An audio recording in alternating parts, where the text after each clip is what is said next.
এক শহরে মায়া নামের এক খুব সুন্দরী মেয়ে থাকত। একদিন ওর বাবা রাজেশের শরীর খুব খারাপ হয়। মায়া আর ওর মা মধু খুব দুশ্চিন্তায় পড়ে যায়। মধু তাড়াতাড়ি টেবিলে থাকা ওষুধটা নিয়ে ওর বর রাজেশকে খাইয়ে দেয়। মায়া, তাড়াতাড়ি একটা অ্যাম্বুলেন্সে ফোন কর। হ্যাঁ হ্যাঁ, এক্ষুনি করছি। মায়া তাড়াতাড়ি অ্যাম্বুলেন্সে ফোন করে। কিছুক্ষণ পর অ্যাম্বুলেন্স আসে আর মায়ার বাবাকে ওখান থেকে নিয়ে চলে যায়। মধু, মধু, কি হয়েছে বলো? মধু, আমাকে ক্ষমা করে দাও। আমি তোমাকে খুবই কষ্ট দিয়েছি, আর তাই আজকে আমাকে এই দিন দেখতে হচ্ছে। তুমি এইসব কেন বলছো বলো তো? আমি একদম ঠিক বলছি মধু। মনে হচ্ছে আমার এই মদের নেশা আমাকে শেষ করে দেবে। আমাকে আমাকে ক্ষমা করে দাও মধু।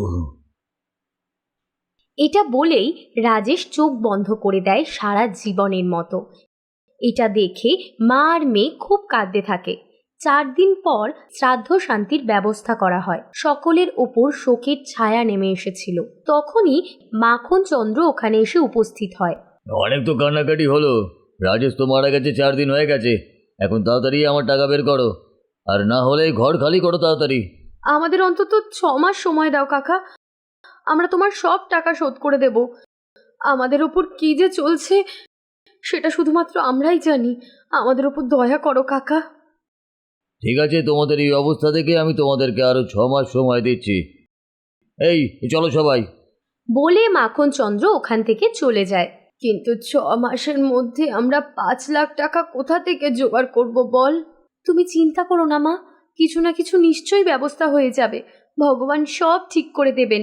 বাবা তো আর নেই, এখন সংসারের দায়িত্ব আমাদেরকেই নিতে হবে। এর মধ্যেই মায়ার মামা মুকেশ ওখানে আসে। মায়া ঠিকই বলেছে দিদি, তুই চিন্তা করিস না। আমাদের গ্রামের স্কুলের টিচারের কাজের জন্য আমি মায়াকে নিয়ে যাব। যদি তুই অনুমতি দিস তাহলে আমি ওকে নিয়ে আমাদের গ্রামে যাব। এটা তো খুব ভালো খবর মুকেশ। হ্যাঁ মামা, কেন যাব না? এটা তো আমার জন্য সুবর্ণ সুযোগ। এরপর মুকেশ ওকে নিজের সাথে করে ওর গ্রাম সীতাপুরে নিয়ে যায়। সীতাপুরে মায়া আসতেই সারা গ্রামে ওর সৌন্দর্য নিয়ে চর্চা হতে থাকে। গ্রামের ছেলেরা মায়ার সৌন্দর্য দেখে পাগল হয়ে যায়। যখন মায়া স্কুলে বাচ্চাদের পড়াতে যায় তখন গ্রামের ছেলেরা স্কুলের বাইরে মায়াকে এক ঝলক দেখার জন্য অপেক্ষা করতে থাকে। আবার কখনো কখনো প্রেমপত্র ওর বাড়ির সামনে রেখে আসে। কিছু ছেলে মায়ার নামে ট্যাটুও করেছিল। মায়ার পিছনে গ্রামের ছেলেরা পাগলের মতো পড়ে থাকতো। আর অন্যদিকে গ্রামের প্রধানের ছেলে যুবরাজ আর ঈশানীর মধ্যে একটা সম্পর্ক তৈরি হয়। রাজ, তুমি তোমার মায়ের সাথে আমাদের বিয়ের ব্যাপারে কথা বলেছো? হ্যাঁ, আমি কালকেই মায়ের সাথে তোমার ব্যাপারে কথা বলেছি। মা কালকেই তোমাদের বাড়িতে যাচ্ছে সম্বন্ধ নিয়ে। সত্যি বলছো? হ্যাঁ হ্যাঁ, সত্যি। পরের দিন সকালে মায়া স্কুলে যাচ্ছিল।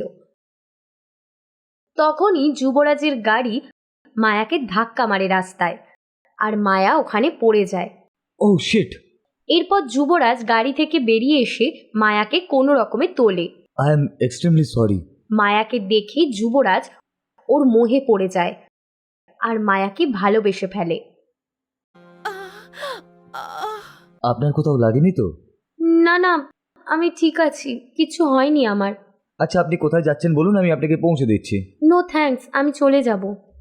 প্লিজ, আপনি আমাকে আমার ভুল শুধরে নেওয়ার একটা সুযোগ দিন। আর এমনিতেও তো বাইরে খুবই গরম। ঠিক আছে তাহলে চলুন। মায়া যুবরাজের সাথে গাড়িতে বসে ওখান থেকে চলে যায়। ব্যাস, যেটার ভয় ছিল সেটাই হলো। মায়ার রূপে যুবরাজ পাগল হয়ে যায়। কিছুদিন পর যুবরাজ গ্রামের বাকি ছেলেদের মতো মায়াকে পাওয়ার জন্য পাগল হয়ে যায়। উনি ওনার ঘরটাকে মায়ার ছবি দিয়ে ভর্তি করে দেয়।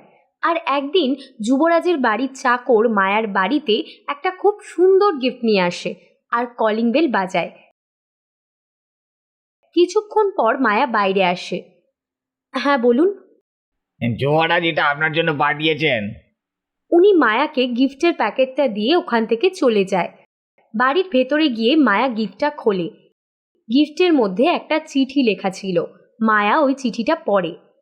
প্রিয় মায়া, আমি ঈশানী নামের একটা মেয়েকে খুব ভালোবাসতাম আর ওকে বিয়ে করতে চাইতাম, কিন্তু যখন থেকে আমি তোমাকে দেখেছি তখন থেকে তোমাকেই মন দিয়ে বসেছি।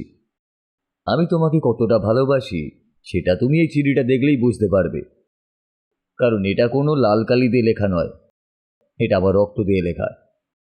এই চিঠিটার উত্তর তুমি আমাকে বিকেল 5টার সময় পার্কে এসে জানিয়ে যাবে। তোমার অপেক্ষায় থাকবো। ইতিমধ্যেই যুবরাজের প্রেম কাহিনী সারা গ্রামে ছড়িয়ে পড়ে, আর যখন এই কথাটা ঈশানী শুনতে পায় তখন ও সোজা যুবরাজের বাড়িতে যায়। এইসব কি পাগলামি শুরু করেছো তুমি রাজ? সারা গ্রাম তোমাকে নিয়ে হাসাহাসি করছে। কি হয়েছে তোমার? ভালোবেসে ফেলেছি আমি মায়াকে, আর হ্যাঁ, আজকে আমি ওর সাথেই আমাদের বিয়ের বিষয়ে কথা বলতে যাচ্ছি, আর তাই আমি তোমার সঙ্গে সব সম্পর্কই শেষ করছি। তুমি এখন যেতে পারো এখান থেকে। ঈশানী কাঁদতে কাঁদতে ওখান থেকে চলে যায়। দেখুন যুবরাজ, আমি আপনাকে খুব সম্মান করি, আপনি খুব ভালো মানুষ, কিন্তু এইসব করা আপনাকে একদমই সাজে না।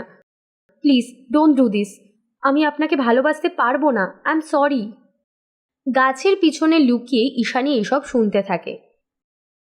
ঠিক আছে, কিন্তু আমি এত সহজে হার মানব না।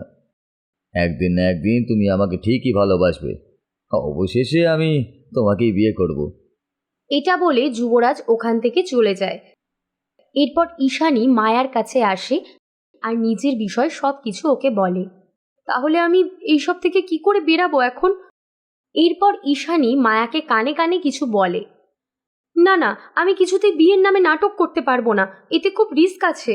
রাজ এত সহজে তোমাকে মুক্তি দিবে না। না হলে ভেবেচিন্তে দেখো, যদি তুমি আমার এই কাজটা করে দাও তাহলে তুমি যা বলবে আমি তোমাকে তাই দেব। কিছুক্ষণ ভাবার পর মায়া বলে, এই কাজটা করলে তুমি কি আমাকে 5 লাখ টাকা দিতে পারবে? হ্যাঁ, কেন দেব না?